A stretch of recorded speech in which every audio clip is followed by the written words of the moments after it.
काय झालं? आईची आठवण येतेय?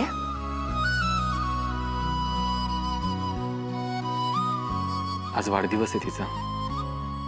दर वाढदिवसाला ना ती तिच्या आणि मिस्टर खांडेकरांच्या आवडीचे मालपुवे करायची, त्यांची वाट बघत. तारिणी, मला स्वप्नातही वाटलं नव्हतं की माझ्या आईचा हा वाढदिवस मी या घरात करेन, या माणसाच्या घरात. केदार, असं का बोलतोयस? अरे उलट हे त्यांचं हक्काचं घर आहे, स्वतःचं घर आहे. कसलं हक्काचं घर? अरे ज्या माणसाबरोबर तिने 7 जन्म एकत्र राहण्याची वचनं घेतली, तो माणूस तिचा हक्काचा नाही होऊ शकला तर हे त्यांना माहिती सुद्धा नसेल आज काय आहे ते. माहिती असेल, 100% खात्री आहे मला, त्यांना सगळं माहिती असेल. एवढी खात्री आहे तुला? कारण प्रेम केलं होतं त्यांनी, आणि हे त्यांच्या बोलण्यातनं जाणवलंय मला. त्यामुळे मी खात्रीने सांगू शकते की त्यांना देवकी काकूंबद्दलच्या सगळ्या गोष्टी लक्षात असणार आहेत. एवढंच प्रेम होतं तर मग एकदा भेटायला का नाही आलेत ते? मला अजूनही असं वाटतंय की तू एकदा त्यांच्याशी बोलावंस. अरे नुसता राग डोक्यात घालून घेण्यापेक्षा त्यांना काय म्हणायचं हे एकदा ऐक तरी. बाबा आहेत ते तुझे, आणि त्यांना पूर्ण हक्क आहे त्यांची बाजू तुझ्यासमोर मांडण्याचा. बाबा नाही आहेत ते माझे.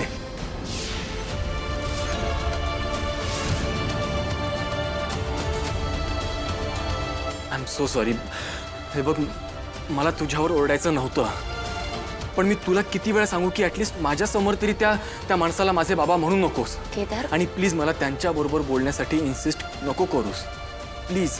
ठीक आहे, तू रिलॅक्स हो, शांत हो, बस. आणि तू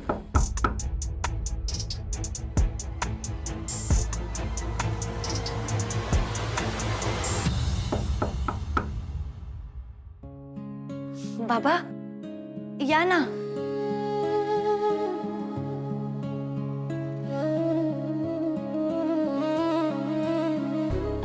अगं, आज केदारच्या आईचा देवकीचा वाढदिवस आहे ना,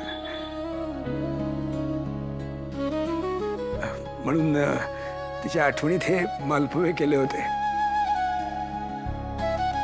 ती बनवायची तितके आणि तसे स्वादिष्ट झाले असतील की नाही माहित नाही, पण मला जमतील तसे केलेत. सगळं सेट होतं, सगळं सेट होतं, पण युवराज खांडेकर पुन्हा हारला, आणि फक्त तुझ्यामुळे झालंय. सगळं स्पॉइल करून टाकलंस तू. सांग आता, तू सांग, कसं बाहेर काढू मी त्या दोघांना? तू मला का ब्लेम करतोय? माझी काय चूक आहे? तुझी काय चूक? तू आपलं काय ठरलेलं? तू माहेरी जाणार. तारिणीने कितीही फोर्स केला तरी तू परत यायचं नाही. सगळं प्लॅन प्रमाणे चाललेलं, गेम सगळा आपल्या बाजूने होता की नाही? मग का आलीस परत? का आलीस? तिने मला ब्लॅकमेल केलं, मला प्रेशराईज केलं. मला म्हणाली की जाऊन सगळ्यांना सांगेल आपल्या प्रेग्नन्सीच्या नाटकाबद्दल. अरे मग सांगू द्यायचं होतं ना, सांगू द्यायचं होतं. जे काय करते, ब्लॅकमेल करते, प्रेशराईज करते, करू द्यायचं होतं. आणि मग सगळ्यांसमोर तिलाच खोटं ठरवायचं होतं. सांगायचं सगळ्यांसमोर, अरे मी असं काही केलंच नाही, मी असं काही बोललेच नाही. एवढं सोपं होतं ग. अरे युवी, तुला माहिती आहे ना ती तारिणी किती हुशार आहे ते. तिने मला इतकं प्रेशराईज केलं की मी ओघात बोलून गेले. ओके, तरी तुला असंच वाटतं ना की माझीच चूक आहे. मी आता खरंच जाते माझ्या मम्माकडे आणि परत कधीच येणार नाही. Okay fine. थांब थांब थांब जरा, प्लीज थांब. सॉरी. हे बघ, माझा राग तुझ्यावर नाही, हा सगळा तारिणीवरचा राग आहे. मी तुझी पंचिंग बॅग आहे का? हा, बघावं तेव्हा माझ्यावर राग काढतोस, मलाच ओरडतोस. मी जे काय केलं ते आपलं सिक्रेट लपवायलाच केलंय ना. मग आणि जस्ट थिंक, तिने जर सगळ्यांना सांगितलं असतं तर काय झालं असतं?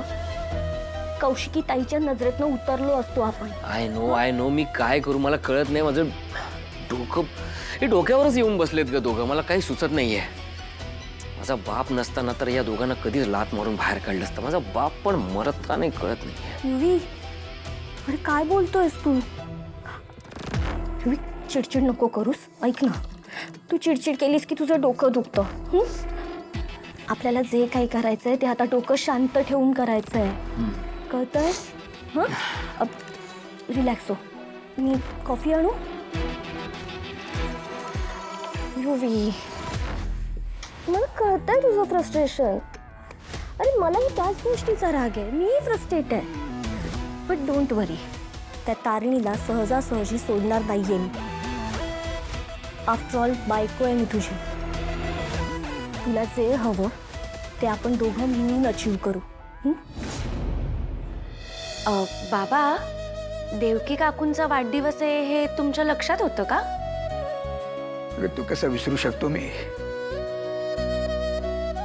काय माणूस जवळ असलं नसलं तरी खऱ्या प्रेमाच्या आठवणी कायम सोबत राहतात. तिची एकही गोष्ट विसरू शकत नाही मी. केदार, समजू शकतो ग मी. त्याच्या जखमा फार खोल आहेत. भरायला वेळ लागणारच. पण मी सुद्धा माझे प्रयत्न सोडणार नाहीये.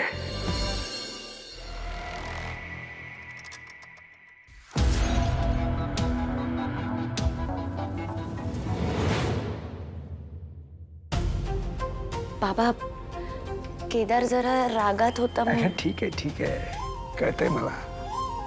अगं, बाप आहे मी त्याचा. त्याच्या मनातलं त्याला कळायच्या आधी माझ्यापर्यंत पोहोचलेलं असतं. आणि त्याला राग येणं स्वाभाविक आहे.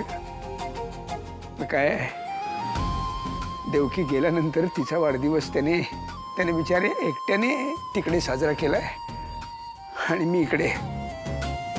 त्यामुळे मी असा विचार करत होतो की यावेळी जरा एकत्र.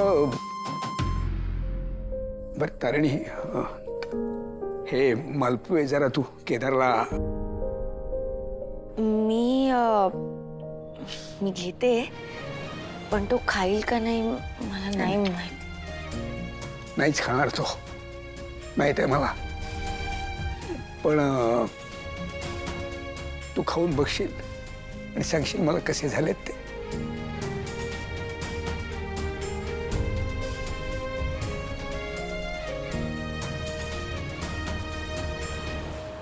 मस्त झालेत. खूप छान. Thank you, thank you. बाबा, तुम्हाला एक सांगायचं होतं. हा, बोल. केदार ना देवकी काकूंचा वाढदिवस दरवर्षी एका मंदिरात जाऊन साजरा करतो. तिथे जातो, पूजा करतो, अभिषेक करतो आणि मग जे कोणी गोरगरीब असतील ना त्यांना अन्नदान करतो. तुम्ही जर उद्या फ्री असाल तर. नाही, म्हणजे मला जायला हरकत नाही, पण केदारला हे आवडणार नाही ग. त्याला वाटेल मी मुद्दामून हे सगळं. नाही, त्याला असं काही नाही वाटणार, कारण तो आईचा वाढदिवस असा साजरा करतो हे फक्त मला माहितीये, बाकी कोणालाच माहित नाहीये. मग मी खरंच जाऊ? प्लीज जा. तुम्ही गेलात ना तर तुम्हाला दोघांना एकत्र वेळ घालवता येईल आणि देवकी काकूंचा वाढदिवस सुद्धा एकत्र साजरा करता येईल. दोघं एकत्र देवळात? पण कुठलं देऊळ? बर, पण मग कुठल्या देवळात जातो तो? तलावाजवळ जे जरीमरी आईचं मंदिर आहे ना तिथे. हो का? हा.